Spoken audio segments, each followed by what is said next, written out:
Presidential candidate Donald Trump going after Amazon and its CEO Jeff Bezos last night over alleged antitrust issues and Bezos' separate ownership of the Washington Post. Listen.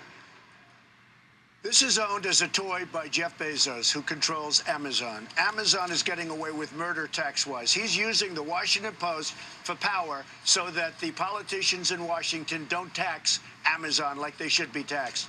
He's getting absolutely away. He's worried about me, and I think he said that to somebody. It was in some article where he thinks I would go after him for antitrust because he's got a huge antitrust problem because he's controlling so much. Amazon is controlling so much of what they're doing. Well, we reached out to Amazon for comment, but have yet to hear back. So does Trump have a case here? Joining us is Andrew Stoltmann from Stoltmann Law Offices. He's here at Post 9, along with Scott Bloom, who's founder and president of Bloom Strategic Counsel, also the former general counsel of the U.S. Senate's Antitrust Subcommittee.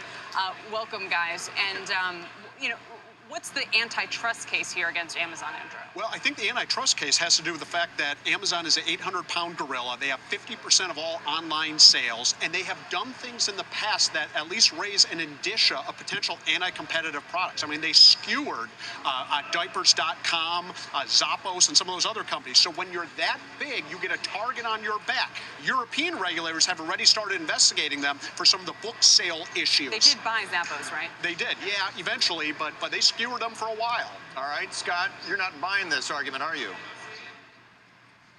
First of all, it's Seth, but no, I don't really agree with that.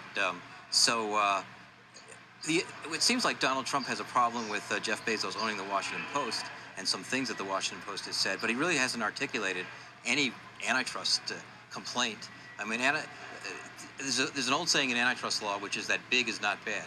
And there's not a problem with a company that grows big and grows to a large market share as long as it doesn't engage in illegal conduct.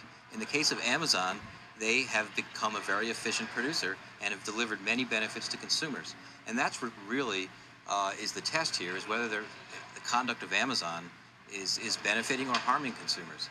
And I haven't heard anything said about how Amazon is harming consumers.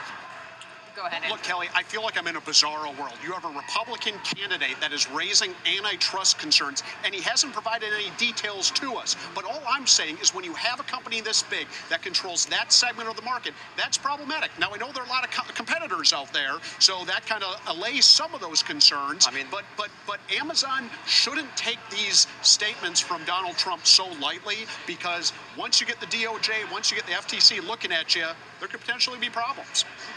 Very quickly. European regulators have already made these allegations. They tend to be a leading indicator when it comes to regulatory action. I'm not saying anything's going to happen to Amazon. All I'm saying is if Trump is this serious about this issue, I'd be a little concerned if I was Amazon. I'd be concerned if I was business. Thank you, guys. Yeah. Andrew Stoltmann and Seth Bloom, thank you both for joining us. Thank you very much.